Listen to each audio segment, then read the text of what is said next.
المكتب التعاوني للدعوة والإرشاد وتوعية الجاليات بأبها.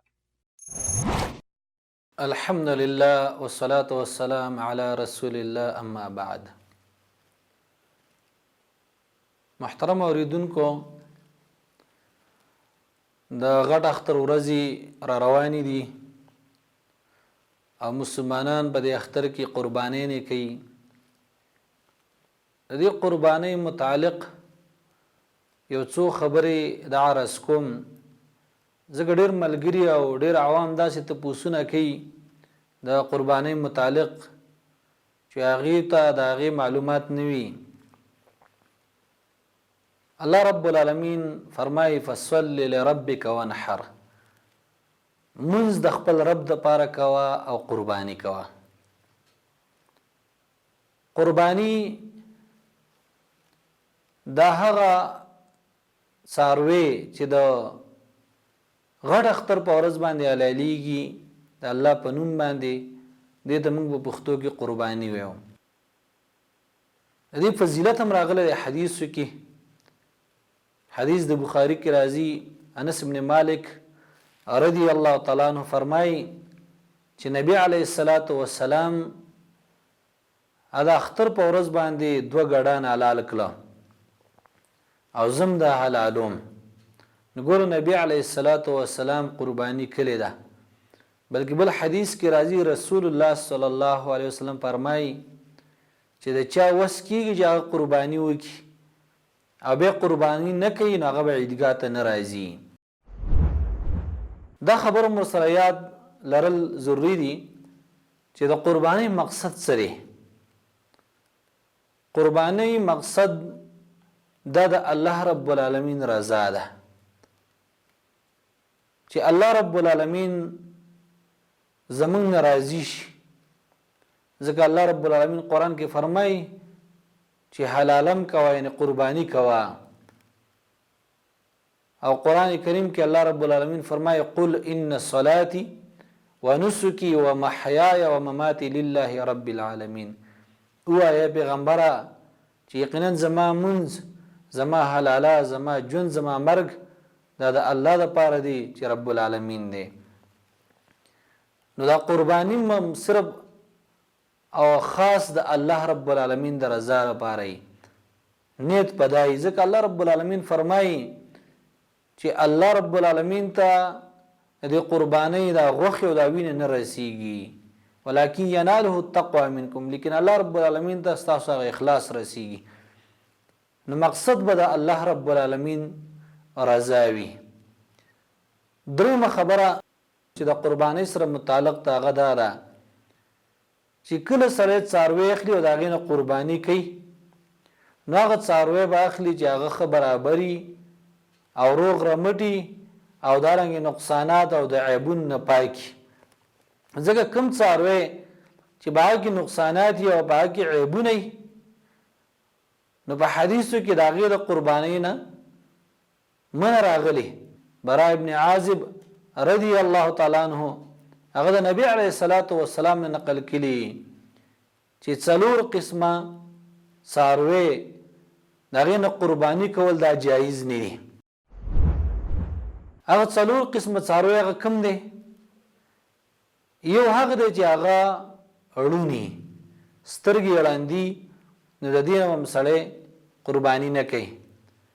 او دارنګې دویم هغه څاروی دی چې هغه مریض او دا مرض یې ښه ښکاري، خلکو ته پته لګي چې دې څاروي کې دا نقصان دی، دا مرض پکې دی، نو بیا به د هغې نه هم قرباني نه کوي.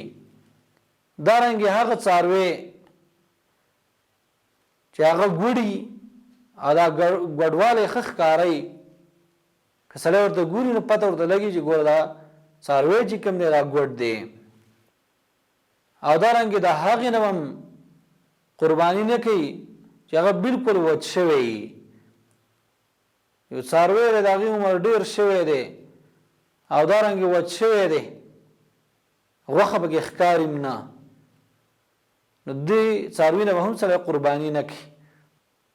نو داسې څاروي چې باقي دا نقصانات دي، پاکې دا عیبونه او دا هر سړی پیژني، نو هغه څاروي نه به سړی قرباني نه کوي، بلکې پکار دا چې ښه څاروی وګوري او الله رب العالمین ته ښه شی وړاندې کړي او په دې کې ښه کوشش کول دا پکار دي.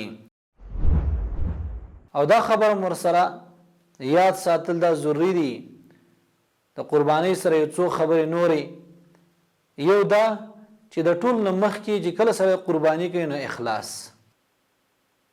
او دارنګې د نبی صلی الله علیه وسلم تابعداري دا ډېره اهمه ده چې اخلاص وي، دارنګې د رسول الله صلی الله علیه وسلم تابعداري پکې.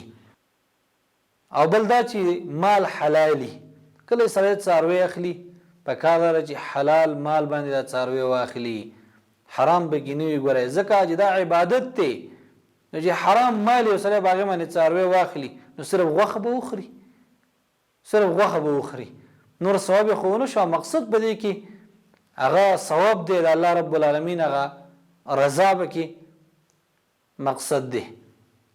او دریم دا چې مخکې موږ ذکر کړو چې داسې څاروی به سړی اخلي چې هغه د نقصاناتو نه پاک کړي. څلورم دا چې دا قرباني چې کله سړی کوي دا اختر د مانځه نه وروسته به یې کوي. که یو سړي د اختر د مانځه نه مخکې وکړه نو دا قرباني ونه شو. ځکه دې حدیث کې د منع راغلي دا قرباني نه ده شوې، بلکې دا یو عامه غوښه وه، بس حلاله یې کړه څاروی، دا عامه غوښه به وخوري. نو د اختر د مانځه نه وروسته دا به دا قرباني کوي. بیا د اختر دغه درې څلور ورځې دغه ټولو کې کولی شي، لیکن د اختر د مانځه نه مخکې به یې نه کوي. او بل دا چې څاروی ګوري نو چې غاښونو ته یې وګوري چې دوه غاښې یي. او دارنګې یو ضروري یو څو خبرې نورم دا چې کله سړی قرباني کوي نو د الله پیغمبر فرمایي چې د ذوالحجې میاشت چې کله ولیده او دا سړی اراده لري چې قرباني وکړي نو بیا به یختن نه لرې کوي، او دارنګې نوکونه هم نه واړه کړي چې کله بیا قرباني وکړه د هغې نه وروسته بیا یختن لرې کړي او دارنګې نوکونه هم بیا واړه کوي. بله دا خبره چې د قربانۍ غوښه دا په خپل هم خوړی شي، ایښودلی هم شي، او دارنګې غریبانانو خپل خپلوانو ته هم ورکولی شي. ځکه الله رب العالمین فرمایي چې تاسو خوراک وکړئ د دې نه او دارنګې غریبانانو ته هم ته ورکړئ. او حدیث کې راځي نبی صلی الله علیه وسلم فرمایي چې کولو تاسو ته په خپل هم وخورئ، واطعمو او دارنګې خلکو ته هم ته ورکړئ، او دارنګې ځان سره ساتلی هم شي. نو زمونږ عامو خلکو کې دا ده چې دا غوښه دا ځان نه شي ښودی، نه چې کله ستا غوښه ښه ډېره ده او دارنګې تا د غریبانانو حق ادا کړه، خپل خپلوانو حق ته ادا کړه، هغوی ته ورکړه، ځان له بلکل یې ښودلی شي. غرض دا دی چې د قربانۍ اهم مقصد هغه د الله رب العالمین رضا ده، چې الله رب العالمین راضي شي. او دا یوه خبره مو سره زده کول دا ضروري دي. دا خبره قصاب ته په اجرت کې به د قربانۍ نه سړی څه شی نه ورکړي. مثلا یو سړي قصاب راوستو او څاروی پې حلال کړه، نو دا به نه کوي چې هغه ته ووایي چېرته را څرمن واله په دې خدمت کې تا خدمت وکړو او په دې اجرت کې پیسې نشم درکولی او نه دا واخله، دا به نه کوي. یا ورته ووایي چې راشه ماله څاروی حلال کړه او یوه دړۍ غوښه به درکړم یا 2 کیلو غوښه به درکړم، دا به هم نه کوي. ځکه دې نه من راغلي قصاب ته په اجرت کې سړی څه شی نه ورکوي، بلکې هغه د جدا اجرت ورکړي او د دې قربانۍ نه به څه شی نه ورکوي. هغه که په خپل طبیعت باندې د اجرت نه علاوه ولا غوښه ورکولی شي، لکه عام غریبانان ته سړی ورکوي نو که دغه ته هم ورکړي نو صحیح ده، لیکن په اجرت کې به څه شی نه ورکوي. الله رب العالمین دې زموږ قربانۍ قبول کړي. الله دې د عمل کولو توفیق راکړي. وصلی الله علی خیر خلقه محمد و آله وصحبه اجمعین. ونحمل هم هذه الجاليات بآيات الكتاب البينات بها كم أبصروا سبل النجاة فضجوا بالشهادة ناطقين